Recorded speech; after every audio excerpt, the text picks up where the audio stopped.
ಹೋರಾಟವನ್ನು ಹಮ್ಮಿಕೊಳ್ಳಲಾಗಿತ್ತು. 4 ದಿನಗಳಲ್ಲಿ ಈ ಭಾಗದ ಕೆಲವು ರಾಜಕೀಯ ಮುಖಂಡರು ಸ್ಪಂದನೆಯನ್ನು ಮಾಡಿದರು. ಅದೇ ರೀತಿಯಾಗಿ ಇವತ್ತು ಸರ್ಕಾರ ನಮಗ ಗೌರವವನ್ನು ಕೊಟ್ಟು ಮುಖ್ಯ ಎಂಡಿ ಅವರನ್ನ ಕಳಿಸಿಕೊಟ್ಟು ಚರ್ಚೆಯನ್ನು ಮಾಡಿ ಅದರ ಸಮಸ್ಯೆ ಬಗೆಹರಿಸ್ತೀನಿ ಅಂತ ಅಧಿಕಾರಿಯನ್ನು ಕಳಿಸಿಕೊಟ್ಟಿದ್ರು. ಅದರ ಮೂಲಕವಾಗಿ ಎಲ್ಲ ಸಮಗ್ರವಾಗಿ 1-2 ಗಂಟೆಗಳ ಕಾಲ ಚರ್ಚೆಯನ್ನು ಮಾಡಿ ಎಸ್ಪಿ ಅವರ ನೇತೃತ್ವದಲ್ಲಿ ಎಲ್ಲ ನೀರಾವರಿ ಅಧಿಕಾರಿಗಳ ನೇತೃತ್ವದಲ್ಲಿ ಚರ್ಚೆಯನ್ನು ಮಾಡಿ 5 ರಿಂದ 6 ಯೋಜನೆಗಳನ್ನ 1 ರಿಂದ 1.5 ತಿಂಗಳೊಳಗೆ ನಾನು ಪ್ರಾರಂಭ ಮಾಡ್ತೀನಿ. ಏನೇ ಸಮಸ್ಯೆ ಇದ್ರೂ ಬಗೆಹರಿಸಿಕೊಂಡು ಸರ್ಕಾರ ಮಟ್ಟದಲ್ಲಿ ಚರ್ಚೆ ಮಾಡಿಕೊಂಡು 6 ಯೋಜನೆಗಳನ್ನು ಬಗೆಹರಿಸ್ತೀನಿ. ಮಲ್ಲಿಕಾರ್ಜುನ್ ಏತ್ ನೀರಾವರಿ ಇನ್ನು ಯಾವ ಗಂಭೀರ ಅದಾವ ಆ ಎಲ್ಲ ಗಂಭೀರ ಸಮಸ್ಯೆಗಳನ್ನ ನೀರಾವರಿ ಯೋಜನೆಗಳನ್ನ ಚರ್ಚೆ ಮಾಡಿ 10-15 ದಿನಗಳೊಳಗ ನೀರಾವರಿ ಸಚಿವರಾಗಿರ್ತಕ್ಕಂಥ ಸನ್ಮಾನ್ಯ ಶ್ರೀ ಡಿ.ಕೆ. ಶಿವಕುಮಾರ್ ಅವರ ಜೊತೆಯಲ್ಲಿ ಈ ಭಾಗದ ಶಾಸಕರು ಸಚಿವರಾದಿಯಾಗಿ ಎಲ್ಲರ ನೇತೃತ್ವದಲ್ಲಿ ಪರಮ ಪೂಜ್ಯರ ನೇತೃತ್ವದಲ್ಲಿ ಅಧ್ಯಕ್ಷರ ನೇತೃತ್ವದಲ್ಲಿ ಒಂದು ನಿಯೋಗವನ್ನು ಕರ್ಕೊಂಡು ಬನ್ನಿ, ಭೇಟಿ ಮಾಡಿಸ್ತೀನಿ. ಅದನ್ನೂ ಕೂಡ ಸರ್ಕಾರ ಮಟ್ಟದಲ್ಲಿ ಗಂಭೀರವಾಗಿ ಚರ್ಚೆ ಮಾಡ್ತೀನಿ ಅಂತ ಹೇಳಿದ್ರು. 60 ವರ್ಷಗಳಿಂದ ನೆನೆಗುದಿಗೆ ಬಿದ್ದಿರತಕ್ಕಂತ ಯೋಜನೆಗಳನ್ನ ರೈತ ಸಂಘ 4 ದಿನಗಳಲ್ಲಿ ಈ ಭಾಗದಲ್ಲಿ ಜನರ ಜೊತೆಗೆ ಅವರ ಕಣ್ಣೀರಿನ ಜೊತೆ ಸ್ಪಂದನೆಯನ್ನು ಮಾಡಿ ಹೋರಾಟವನ್ನು ಮಾಡಿ ಒಂದು ಗೆಲುವಾಗಿದೆ ಅಂತ ನಾನು ಹೆಮ್ಮೆಯಿಂದ ಹೇಳ್ತೀನಿ. ಹೋರಾಟವನ್ನು ಹಿಂತಕ್ಕೊಳ್ಳಾಗಿದೆ. ಅವರು 1 ತಿಂಗಳು ಅಂದಿದ್ರು ಸರ್. ಆದ್ರೆ ಈ ವಾರದಾಗ ಬಂದ್ರು ನಾವು ಕೊಡ್ತೀವಿ ಅಂದಿರು. ನಾವು 1ನೇ ತಾರೀಕು ಮಟ್ಟ ನಮ್ದು ಇನ್ನ ಬೇರೆ ಬೇರೆ ಜಿಲ್ಲೆಗಳು ನೀರಾವರಿ ಹೋರಾಟ ಇದಾವ. 1-2-3 ದಿನದೊಳಗ 1 ರಿಂದ 5 ತಾರೀಕು ಒಳಗೆ ನಾವು ಅಧ್ಯಕ್ಷರು ಕೂಡ ಮಾತನಾಡಿಕೊಂಡು ಒಂದು ದಿನಾಂಕ ತಗೊಂಡು ಸುದೀರ್ಘವಾಗಿ 2 ಗಂಟೆಗಳ ಕಾಲ ಚರ್ಚೆ ಮಾಡ್ಬೇಕಂತ ವಿಚಾರ ಮಾಡಿದೀವಿ.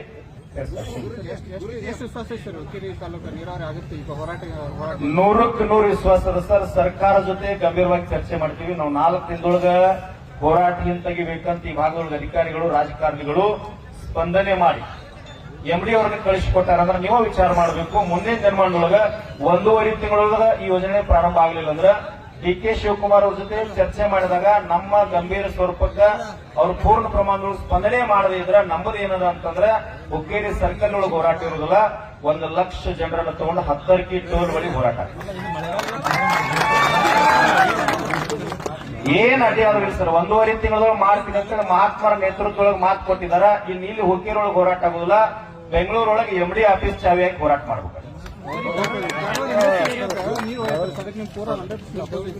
100% ವಿರೋಧ ಇದೆ ಸರ್. ಕುಡಿಯುವ ನೀರಿಗಾಗಿ ಒಯ್ತಿದ್ರೆ ಏನಾದ್ರೂ ಸ್ಪಂದನೆ ಮಾಡಬಹುದಾಗಿತ್ತು. ಕೈಗಾರಿಕೆಗೆ ನೀರು ಒಯ್ಲಿಕ್ಕೆ ವಿರೋಧ ಅದ. ಯಾಕಂದ್ರೆ ನೀರು ಡ್ಯಾಮಿಗೆ ಭೂಮಿ ಕೊಟ್ಟವರಿಗೆ ನೀರಿಲ್ಲ. ಇಲ್ಲಿ ಕೆಲವು ಹಳ್ಳಿ ಒಳಗೆ 20 ಜನಕ್ಕೆ ನೀರು ಬರ್ತದೆ. ಸಮಗ್ರವಾಗಿ ಹುಕ್ಕೇರಿ ತಾಲೂಕು ನೀರಾವರಿ ಆಗಬೇಕು. ಯಮಕನಮರಡಿ ತಾಲೂಕು ಕ್ಷೇತ್ರದಲ್ಲಿರ್ತಕ್ಕಂಥ ಎಷ್ಟು ಹಳ್ಳಿ ವಂಚಿತ ಅದಾವ ಅವೆಲ್ಲದಕ್ಕೆ ನೀರಾವರಿ ಆಗಿ ಕುಡಿಯುವ ನೀರಾಗಿ ಬೆಳೆಗಳಿಗೆ ಎಷ್ಟು ಬೇಕು ಸಫಿಶಿಯಂಟ್ ನೀರಾವರಿ ಆದ ತಕ್ಷಣ ಅಲ್ಲಿ ಉಳೋದ್ರೆ ನಾವು ಮನಸ್ಸು ಮಾಡಿದ್ರೆ ಉಳಿದಂತ ನೀರು ಕೈಗಾರಿಕೆ ಹೋಗ್ಬೋದು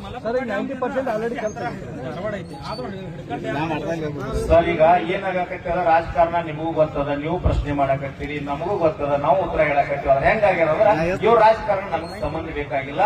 ನಮ್ಮ ನೀರಾವರಿ ಸಂಪೂರ್ಣ ಹುಕ್ಕೇರಿ ತಾಲೂಕಿಗೆ ನಮ್ಮ ಹೊಟ್ಟೆ ತುಂಬಿದ ನಂತರ ಹೆಚ್ಚಾದ ರೊಟ್ಟಿಯನ್ನ ನಾವು ಧಾರವಾಡಿಗರಿಗೆ ಕೈಗಾರಿಕರಿಗೆ ಯಾರಿಗೆ ಬೇಕಾದ್ರೂ ದಾನ ಮಾಡ್ತೀವಿ.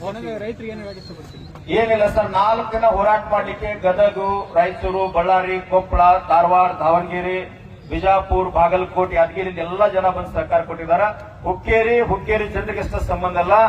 ಯಾವುದೇ ತಾಲೂಕಿನೊಳಗೆ ಏನೇ ಸಮಸ್ಯೆ ಆದ್ರೂ ಇದು ಕನ್ನಡ ನಾಡಿನ ಸಮಸ್ತ ಅನ್ನದಾತರ ಕೂಗುವಂತಕ್ಕಂಥ ಭಾವನೆಯಿಂದ ಎಲ್ಲರೂ ಸ್ಪಂದನೆ ಕೊಟ್ಟು ಬಂದ ಭಾಗವಹಿಸ್ತಾರೆ. ಅವರಿಗೂ ಕೂಡ ಧನ್ಯವಾದ ಹೇಳ್ತೀನಿ. ಇನ್ನೊಂದು ತಮಗೆ ವಿಶೇಷವಾಗಿ ಏನ್ ಧನ್ಯವಾದ ಹೇಳಬೇಕಂದ್ರೆ ಇದು ರಾಜ್ಯ ಮಟ್ಟದೊಳಗೆ ಚರ್ಚೆ ಆಗಿ ಒಬ್ಬ ಎಂಡಿ ಅಧಿಕಾರಿ ಈ ಹುಕ್ಕೇರಿ ತಾಲೂಕಿನ ಸಾಮಾನ್ಯ ಸರ್ಕಲ್ ಬಂದು ಸ್ಪಂದನೆ ಮಾಡುವಂಗ ನೀವೆಲ್ಲ ಸುದ್ದಿಯನ್ನ ಪ್ರಸಾರ ಮಾಡಿರಲ್ಲ. ಕರ್ನಾಟಕ ರಾಜ್ಯ ರೈತ ಸಂಘ ಹಸಿರು ಸೇನೆ ಚುನಪ್ಪ ಪೂಜಾರಿ ಅವರ ನೇತೃತ್ವದಲ್ಲಿ ಎಲ್ಲ ರೈತ ಮುಖಂಡರ ಆದಿಯಾಗಿ ನಿಮ್ಮ ಪಾದಕ್ಕೆ ಬಿದ್ದು ನಾನು ಧನ್ಯವಾದಗಳನ್ನು ಸಲ್ಲಿಸುತ್ತೇನೆ.